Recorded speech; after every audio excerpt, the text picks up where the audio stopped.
할렐루야. 자우로 인사하실 때 성령께서 당신과 함께 하십니다. 축복하시겠습니다. 아멘. 성령께서 우리와 함께 하시는 줄 믿습니다. 오늘 사도행전 13장에 있는 말씀을 근거로 해서 예수 복음을 전하면 나타나는 반응들이라는 제목으로 은혜를 나누기를 원합니다. 예수님의 도를 따르는 자들을 박해했던 인물이 있죠. 저와 여러분들이 너무나 잘 아는 사울이라는 인물이었습니다. 이 사울이 회심해서 결국 이방인들에게 복음을 전하는 자로 준비되어 갑니다. 그리고 이제 1차 선교 여행을 구브로선 바보에 이르러서 이방 선교를 시작하게 되죠. 거짓 선지자 바예수의 방해를 받지만 바예수가 맹인이 되는, 앞을 못 보게 되는 놀라운 기적 때문에 구브로의 총독 서기오 바울에게 복음이 전해지게 됩니다. 이후에 사울에서 바울이라는 이름으로 불리우면서 선교 사역을 이어가게 되는데, 이제 비시디아 안디옥이라는 곳에 이르러서 안식일에 유대인의 회당에 들어가서 말할 기회를 얻게 됩니다. 그리고 바울은 그곳에서 복음을 증거하게 되죠. 이때 복음을 전하면 나타나는 반응들이 보입니다. 본문 말씀을 통해서 잘 살펴보면서 우리의 신앙이 어디에 있는가를 살펴보고 믿음의 성숙으로 진일보하시는 저와 여러분 되시기를 주의 이름으로 축원드립니다. 첫째는요, 영생을 얻기에 합당하지 않은 자. 오늘 본문의 말씀을 여러분들이 함께 참고하는 시간을 가졌을 때, 읽으시면서 한번 깊이 생각하셨을 때 아마 세 종류의 사람이 보였을 것입니다. 영생을 얻기에 합당하지 않은 자가 있었고, 또 영생을 주시기로 작정된 자가 있고, 제자들의 모습이 있더라는 것입니다. 그 세 가지 중에 첫 번째 얘기입니다. 비시디아 안디옥에서 복음을 증거했는데요, 놀라운 결과가 나오죠. 복음을 증거한 결과는요, 그런데 참 너무 극단적으로 대조되어지는 현상이 나타나게 됩니다. 하나는 유대인의 극렬한 반대고요, 또 하나는 이방인들의 열광적인 수용이었습니다. 성경 말씀에 보니까 유대인과 유대교에 입교한 경건한 사람들이 바울과 바나바를 따랐다라고 말씀하고 있습니다. 이 당시에 유대교 랍비들이요, 회당에서 말씀을 전했습니다. 구약 중심의 말씀이죠. 근데 그 구약 중심의 말씀이 과거의 전승과 혼합된 인본주의적인 교훈을 전하고 있었다라는 것입니다. 이들의 해석은요, 형식주의적인 강론으로 끝날 수밖에 없었습니다. 그래서 이 비시디아 안디옥에 있었던 이 많은 청중들은, 이 회당에 들어와서 말씀을 듣던 청중들은요, 무기력한 신앙생활을 할 수밖에 없었습니다. 그런데 그렇게 형식적으로 알았던 이 소수의 유대인들과 다수의 이방인들이 복음을 들은 것입니다. 그래서 오늘 42절 말씀에 시작되어지는 것이 다시 복음을 듣기를 청했다, 그 말씀을 듣기를 청했다라고 얘기를 하고 있습니다. 그런데 그렇게 다시 복음을 듣기를 청하는 사람이 있는가 반면에, 그런 반응에 반해서 오늘 대부분의 유대인들이 어떠했는가, 성경 말씀에 보니까 시기가 가득하여 바울을 비방하는 것이 전부였다라고 말하고 있습니다. 왜 이런 결과가 나오는가? 그들에게 성경이 말하는 진리가 있음에도 불구하고 그 진리의 진짜 본 뜻에는 무지했던 것이다 라는 것입니다. 사도행전 13장 27절 말씀에 보니까요, 이런 말씀이 있습니다. 예루살렘에 사는 자들과 그들 관리들이 예수와 및 안식일마다 외우는 바 선지자의 말을 알지 못함으로 예수를 정죄하여 선지자들의 말을 응하게 하였도다 라고 얘기합니다. 이것은 모세의 율법과 선지자들이 말하는 구원자가 누구인지를, 또 그가 어떻게 이 땅에 오시는지를, 그리고 그가 와서 하실 일이 무엇인지를 알지 못하고 있었다라는 것이죠. 결국 예수님이 오셔서 성경대로 이 모든 것을 완성하셨습니다. 출애굽 시대의 놀라운 표적들을 다시 재현하셨고요, 십자가 죽음으로 어린 양이 아닌 완전한 제물이 되어 주셨고요, 그리고 사흘 만에 다시 사심으로 사망 권세를 이기셔서 우리에게 구원의 길을 놓으셨던 것입니다. 그런데 성경을 안식일마다 외우는데도 불구하고 선지자들이 전해준 말을 알지 못하는 이것이 이 현실이었다라는 것입니다. 그래서 결국 예수님을 정죄하고 오히려 구원자로 오신 메시아를 죽이는 일을 한 것이고요. 성경이 말한 바를 모르고 자기들이 생각하는 대로의 구원자 메시아를 생각하고 자기들의 조건에 맞지 않는 메시아는 메시아가 될 수가 없었고, 그런 메시아를 하나님의 신성을 모독하는 자로 만들어서 죽게 만든 것이었습니다. 결국 다수의 유대인들이 스스로 선택하고 만 것이 있습니다. 그것이 무엇인가? 마태복음 27장 24절에서 26절까지의 말씀입니다. 이 말씀을 한번 같이 읽어볼까요? 시작. 빌라도가 아무 성과도 없이 도리어 밀란이 나려는 것을 보고 물을 가져다가 무리 앞에서 손을 씻으며 이르되 이 사람의 피에 대하여 나는 무죄하니 너희가 당하라. 백성이 그 피를 우리와 우리 자손에게 돌릴지어다 하거늘 이에 바라바는 그들에게 놓아주고 예수는 채찍질하고 십자가에 못 박히게 넘겨주니라. 말씀해 보니까 대부분의 유대인들의 선택이 무엇이냐? 예수를 선택하지 않는 것이었습니다. 왜요? 자기의 기준에 안 맞기 때문입니다. 그런데 실상은 성경이 기준이 아니지요. 성경을 가지고 있어도, 성경을 외우고 있어도 성경이 말하는 구원의 방법과 성경대로 오신 예수님을 인정할 수 없었기 때문에 엄청난 선택을 하고 마는 것입니다. 어떤 선택인가? 사도행전 13장 46절은 말하고 있습니다. 바울과 바나바가 담대히 말하여 이르되 하나님의 말씀을 마땅히 먼저 너희에게 전할 것이로되 너희가 그것을 버리고 영생을 얻기에 합당하지 않은 자로 자처하기로 우리가 이방인에게로 향하노라 라고 말입니다. 순전한 복음을 버리고 영생을 얻기에 합당하지 않은 자로 스스로를 자기를 여기고 행세해 버리고 마는 것입니다. 로마서 10장 2절에서 3절에 이렇게 말씀하고 있습니다. 내가 증언하노니 그들이 하나님께 열심히 있으나 올바른 지식을 따른 것이 아니니라. 하나님의 의를 모르고 자기의 의를 세우려고 힘써 하나님의 의에 복종하지 아니하였느니라 라고 말하고 있습니다. 고린도전서 2장 8절에는요, 이 지혜는 이 세대의 통치자들이 한 사람도 알지 못하였나니 만일 알았더라면 영광의 주를 십자가에 못 박지 아니하였으리라 라고 말하고 있습니다. 디모데전서 1장 6절에서 7절 말씀에는 사람들이 이에서 벗어나 헛된 말에 빠져 율법의 선생이 되려 하나 자기가 말하는 것이나 자기가 확증하는 것도 깨닫지 못한도다. 자기가 말하는 것이나 자기가 확증하는 것을 깨닫지 못하는 수가 있다라고 성경이 말하고 있습니다. 왜요? 듣기 싫은 것입니다. 예수를 받아들이기 싫은 것입니다. 예수님의 삶과 예수님의 가르침이 싫은 것입니다. 요한일서 2장 16절 말씀에 이 말씀 같이 한번 읽어볼까요? 시작. 이는 세상에 있는 모든 것이 육신의 정욕과 안목의 정욕과 이생의 자랑이니 다 아버지께로부터 온 것이 아니요 세상으로부터 온 것이라. 성경을 외우는 것으로 끝나는 것이 아니라 성경이 말하고 있는 구원자, 육신을 입고 이 땅에 오신 예수님과 더불어 사귐이 있는 자가 바로 저와 여러분 되시기를 주의 이름으로 축원드립니다. 그렇다면 주님과 사귀면 어떤 일이 벌어질까요? 여러분 사자성어 금묵자욱이란 말 아시죠? 검은 것을 가까이 하면 검어진다라는 거죠.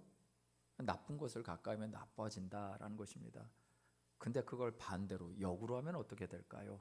좋은 것을 가까이 하면 좋아질 수도 있을까요? 네. 예수님을 가까이 하면 우리의 삶이 어떻게 될까요? 예수님을 가까이 하면 예수님의 삶이 나타나지 않을까요? 예수님이 어떻게 사셨는지 저와 여러분들은 너무나 성경책을 많이 봐서 압니다.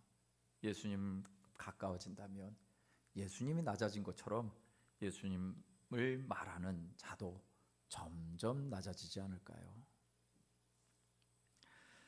그래서 부하면 부한 대로, 가난하면 가난한 대로, 배우면 배운 대로, 못 배우면 못 배운 대로, 건강하면 건강한 대로, 아프면 아픈 대로 사나 죽으나 다 주의 영광을 위해 살아가는 것 아닐까요? 예수님의 마음을 외면하지 않으시기를 주님의 이름으로 축원드립니다. 예수님의 눈길을 피하지 않기를 주님의 이름으로 축원드립니다. 예수님의 소리를 듣기 싫어하지 않는 자가 되시기를 예수님의 이름으로 축원드립니다. 두 번째는요, 영생을 주시기로 작정된 자. 이방인들 가운데 복음을 듣고 기뻐하면서 하나님의 말씀을 찬송하는 자들이 생깁니다. 사도행전 13장 48절 말씀에 보니까 이방인들이 듣고 기뻐하여 하나님의 말씀을 찬송하며 영생을 주시기로 작정된 자는 다 믿더라. 오늘 이렇게 말씀하고 있죠. 하나님의 말씀을 듣고 기뻐하고 찬송하는데 그런 사람들이 어떤 자로 드러난다? 영생을 주시기로 작정된 자로 드러나더라는 것입니다. 영생을 얻기에 합당하지 않은 자들과 어떤 차이가 있을까? 여러분, 인생의 문제를 심각하게 고민하는 자들의 결과가 아닐까요? 인생 가운데 후회와 회개를 할 줄 아는 자들에게 주어진 삶이 아니냐라는 것입니다. 로마서 11장 20절 말씀에 보면 옳도다 그들은 믿지 아니함으로 꺾이고 너는 믿음으로 섰느니라. 높은 마음을 품지 말고 도리어 두려워하라 라고 말씀하고 있습니다. 우리의 삶을 돌아보라 말씀이 있죠. 우리의 삶을 잘 돌아보라는 것이죠. 우리의 삶에 회개와 또 후회와 회개가 함께 있는 삶. 제가 책을 읽다 보니까 이런 문장이 있더라고요. 선택에 후회하지 마세요. 그 순간에는 그 선택이 당신의 최선이자 최고의 선택이었을 테니까요. 당신 분명 잘한 거예요. 어떻습니까? 위로가 되십니까? 네, 좀 위로가 될 것 같습니다. 저도 이 문장을 이렇게 글을 보다가 참 위로가 된다. 내가 얼마나 실수투성이고 잘못된 삶을 살 때가 많은데. 그러니까 이런 말씀을 들으니까 위로가 돼요. 그런데 우리가 얼마나 많은 선택과 결정을 하고 살아가는데 그 선택 속에서 잘못된 선택과 행동으로 인해서 후회하며 살고 있는지 또 저와 여러분들은 너무나 잘 알고 있지 않을까요? 하지 말아야 할 일을 해놓고 후회하지 마세요 라고 말을 듣는다. 그것이 궁극적인 위로가 될까요? 안 될 것 같습니다. 후회할 일을 하고 후회하는 것은 당연한 것이지요. 만약 사람들이 잘못한 일을 해놓고 후회가 없다면 어떤 일이 벌어질까요? 그 사람의 인생은 계속해서 후회할 일들로 가득한 우울한 인생이 되지 않을까요? 그 사람의 인생은 후회해야 합니다. 후회할 때 후회해야 하는 것이죠. 그런데 후회만 해서는 안 되는 것이죠. 이전으로 돌아가지 않겠다는 결단과 각오가 있어야 하는 줄 믿습니다. 그래야 변화가 오는 것이죠. 할렐루야. 후회하는 말만 하는 인생은요, 계속해서 후회할 일들을 재생산하게 됩니다. 좋은 말을 듣고 좋은 글을 읽는 거 좋습니다. 그리고 그 말대로 선포하고 살아가는 거 좋습니다. 위력이 있습니다. 그러나 위력 있는 말이 실제가 되도록 자기가 움직여야 되는 것입니다. 그런데 참 문제가 있죠. 그것이 잘 된다 안 된다, 안 되더라는 것이죠. 생각으로도 안 되고 마음으로도 안 되고 몸으로도 잘 안 된다라는 것을 발견하게 되는 것이죠. 후회하면 떠오르는 인물, 대표적인 성경의 인물, 예수님의 두 제자가 보입니다. 한 사람은 가룟 유다고 한 사람은 베드로입니다. 한 사람은 후회를 바꾸지 않았고요, 한 사람은 후회를 바꿉니다. 어떻게 해요? 자기의 의지대로 살면요 큰일 납니다. 왜? 가룟 유다가 자기 의지대로 살아낸 결과가 무엇인지 저와 여러분들은 아니까. 내 의지를 내려놓는 것이 최선인 줄 믿습니다. 내 의지를 내려놓고 다른 존재의 의지를 부탁하는 것입니다. 도울 수 없는 인간을 의지하는 것도 미련한 것입니다. 그런데 오해하지 마시길 바랍니다. 그럼 교회 안에서 목회자와 성도 간의 관계, 또 성도와 성도 간의 관계는 그럼 뭔가요? 그것은 다른 게 아니라 정말 우리가 의지해야 할 대상을 향해서 서로가 서로를 가이드해주고 안내해주는 것입니다. 할렐루야. 내 의지를 내려놓고 다른 존재의 의지로 사는 것이 최선이라고 말씀드렸습니다. 그렇게 산 것이 베드로의 결론이기 때문에 말씀드립니다. 이 차이는 영원한 생명의 차이를 만들어내는 것입니다. 구원을 얻을 자, 구원을 받지 못할 자의 차이인데 똑같이 후회했지만 결과가 다른 이유가 무엇인가? 시편 51편 17절 말씀입니다. 함께 읽어보겠습니다. 시작. 하나님께서 구하시는 제사는 상한 심령이라. 하나님이여 상하고 통회하는 마음을 주께서 멸시하지 아니하시리이다. 마태복음 12장 20절에서 21절 말씀도 함께 읽겠습니다. 시작. 상한 갈대를 꺾지 아니하며 꺼져가는 심지를 끄지 아니하시기를 심판하여 이길 때까지 하리니 또한 이방인들이 그의 이름을 바라리라 함을 이루러 하심이니라. 아멘입니다. 통회하는 마음을 멸시하지 않는 분이 계시답니다.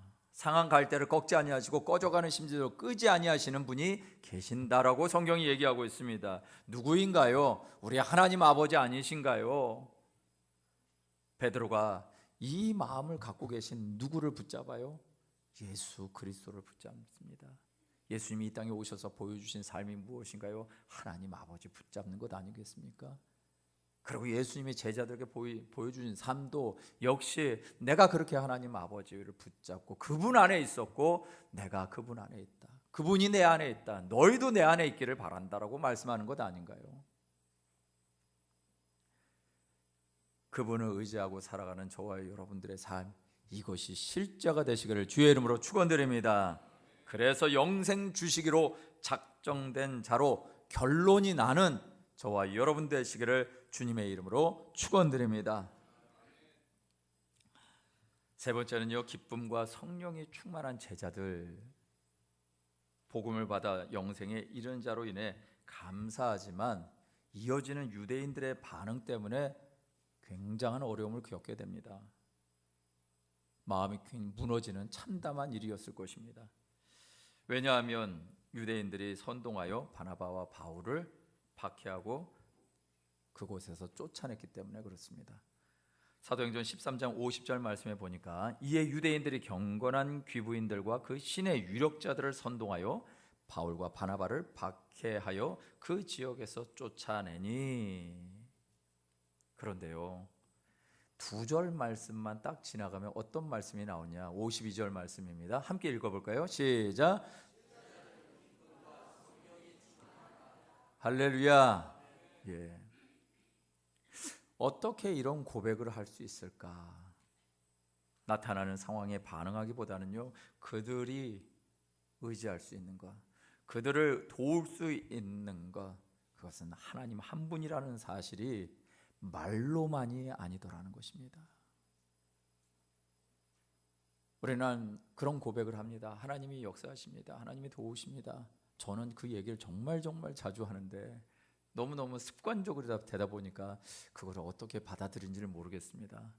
근데 정말 하나님이 일하시나요? 정말 하나님이 일하신가요? 하나님을 의지하고 살아가는 것이 진짜 실제인가요? 오늘 저와 여러분들이 오늘 예배를 드리면서 내가 하나님께 의탁합니다, 하나님을 의지합니다, 이것이 진짜 말로만이 아니라 진짜가 되시기를 주님의 이름으로 축원드립니다. 이 믿음의 고백과 선언이 있는 사람들에게 하나님이 역사하십니다. 제가 종종 말씀을 드립니다. 저는 은사가 없습니다. 병 고치는 은사 없습니다.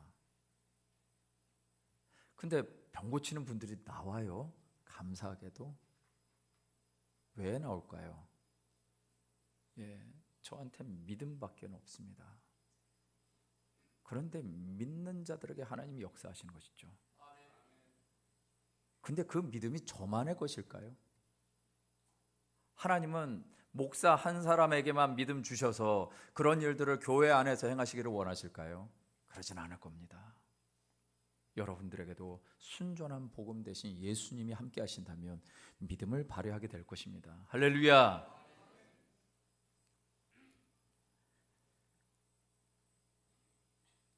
오늘 말씀 가운데 보면은 정말 분노할 수 있을 만한 상황입니다. 왜? 사도 바울과 바나바가 이렇게 내가 살았는데, 이렇게 살았는데, 이렇게 기쁨을 주었는데도 불구하고 나를 이렇게 대하는가? 그런 생각이 들만도 합니다. 그래서 분노를 주체하지 못하면 큰일을 낼 수도 있었겠죠. 내가 하나님을 잘 섬겼는데 어찌해서 하나님 이런 일이 있을 수 있겠습니까? 라고 말할 수 있죠. 마치 잠언 14장 29절의 말씀을 보니까 노하기를 더디하는 자는 크게 명철하여도 마음이 조급한 자는 어리석음을 나타내느니라. 노할 일들이 벌어질 수 있죠. 분노하고 싸울 수도 있습니다. 내 마음대로 욕을 퍼붓고 생각나는 대로 행동할 수도 있을 것입니다. 마음이 조급함으로 어리석은 행동을 할 수도 있습니다. 중국에서 실제 일었던 일을 한 가지 좀 소개해 드리려고 합니다. 신문에 나왔던 얘기인데, 어느 한 남자가 자신을 버린 부인한테 복수를 한다고 결혼식장에 가가지고 50kg나 되는 폭약을 터뜨렸습니다. 그래서 자기 자신도 죽고 거기에 있었던 하객들 36명이 죽고 30명이 부상을 입었습니다.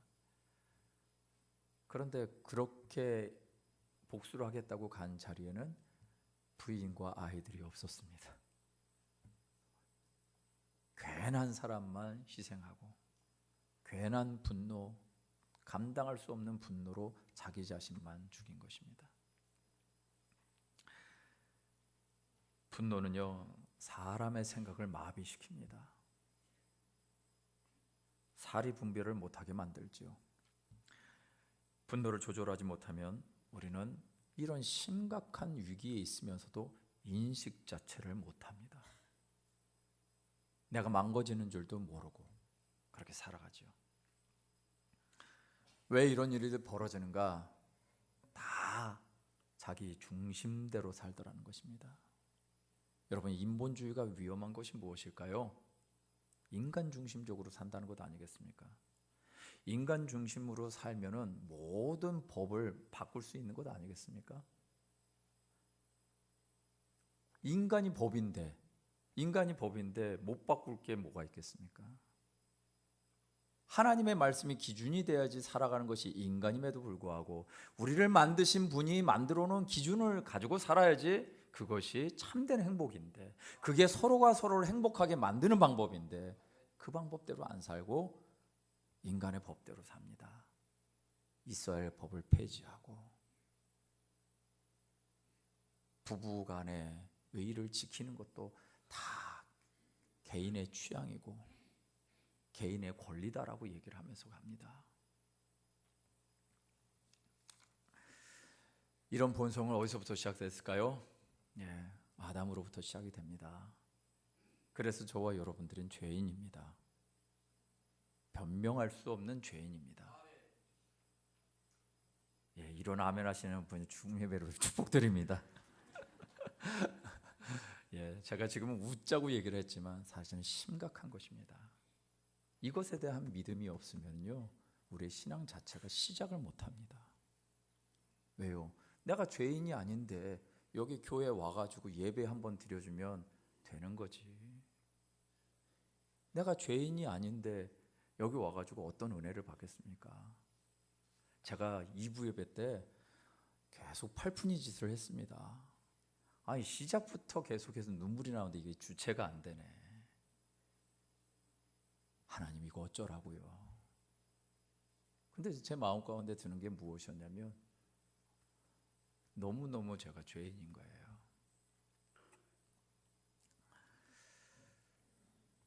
제가 여러분들에게 한번 동영상 하나를 보여드리겠습니다.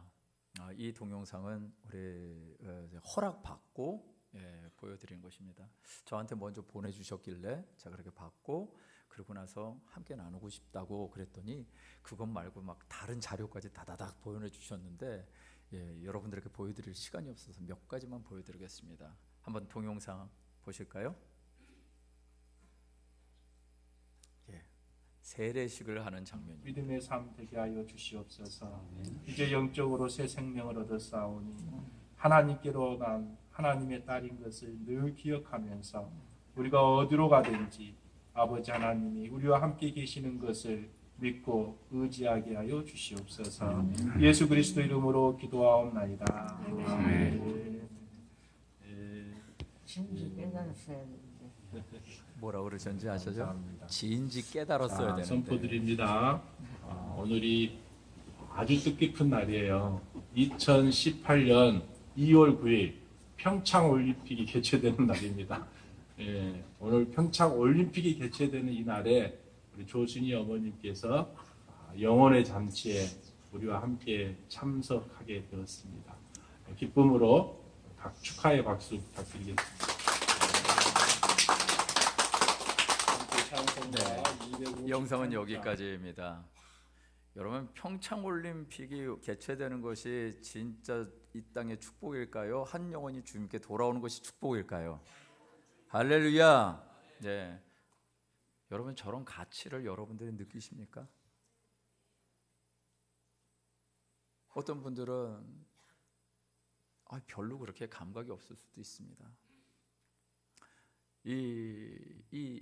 이것을 위해서 기도하신 우리 집사님 한 분 계십니다.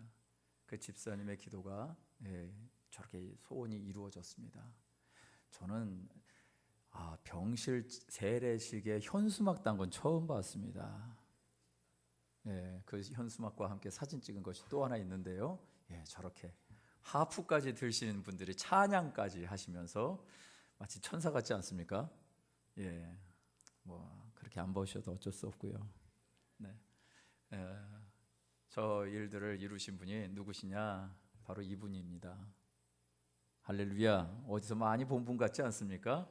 우리 새가족 분들은 많이 아실 텐데 우리 김정우 안수 집사님입니다.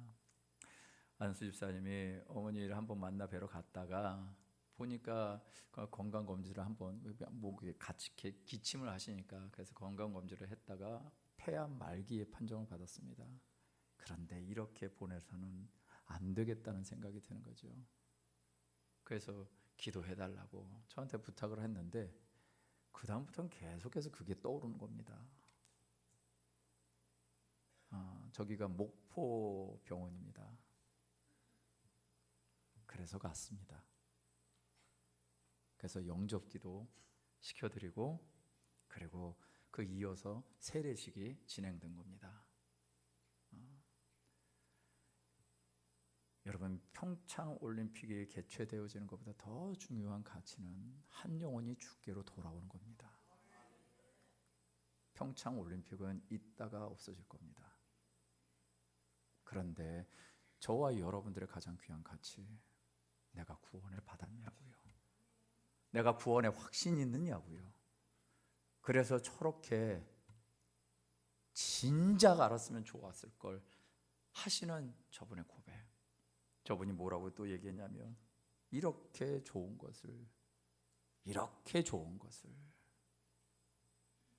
진작 예수님을 믿을 건데 나이가 먹어서 교회에 새로 적응하기에 두려워서 못 갔다. 왜? 불교 생활한 지 수십 년이 되니까. 죽음 앞에서 두려울 수밖에 없는 인생에 구원의 소망이 생긴 것, 이것이 얼마나 축복이겠습니까? 세상의 모든 것을 다 갖고 있다 해도요, 죽음 앞에 서게 될 것입니다. 그때 내놓을 것이 있는 자, 바로 우리 모두가 되시길 주의 이름으로 축원드립니다. 저승사자 노잣돈이 필요할까요? 아니죠. 아닌 거 너무나 잘 아시죠. 그런 거 필요 없죠. 그렇다고 저와 여러분들의 선한 행위가 있어야지 우리가 천국에 갈까요? 이 오해의 소지가 있는 부분이 더 많은 시간이 필요한 얘기지만 여러분, 그 선한 행위가 여러분의 하나님의 나라를 보장할 수 있을까요? 아니지요. 그것도 아닙니다. 분명히 말씀드렸는데 예수님과 상관없는 선한 행위는 결국 불의 공력에 다 타버리고 말 것입니다. 우리 어머니 이제 예수님을 믿었습니다. 그분께 무슨 공력이 있을까요? 없을 것입니다. 그런데 어떻게 하나님의 나라를 가게 되죠? 오직 예수님 믿는 것밖에 없습니다. 할렐루야. 오직 예수님을 믿겠다라는 것 외에 무슨 자격이 있겠습니까? 오직 예수님을 우리 죽음 앞에서 내놓을 수 있는 자만이 천국에 소망이 있는 줄 믿습니다. 그러나 한 가지 오해하지 마시기 바랍니다. 인생의 끝에 믿으면 되겠네? 예, 그럴 수 없습니다. 그것은 다음 기회에 또 말씀을 드리겠습니다.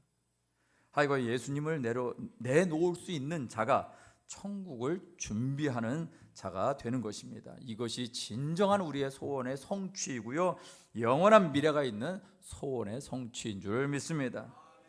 이것이 진짜 기쁨이라는 것입니다. 하나님 나라의 백성이 되는 기쁨, 이 기쁨이 저와 여러분들에게 있을까요? 오늘 제자들이 기뻐합니다. 기쁨과 성령이 충만하답니다. 그렇게 사람들한테 모욕을 당하고 박해를 당하고 그렇게 사는데 기쁘답니다.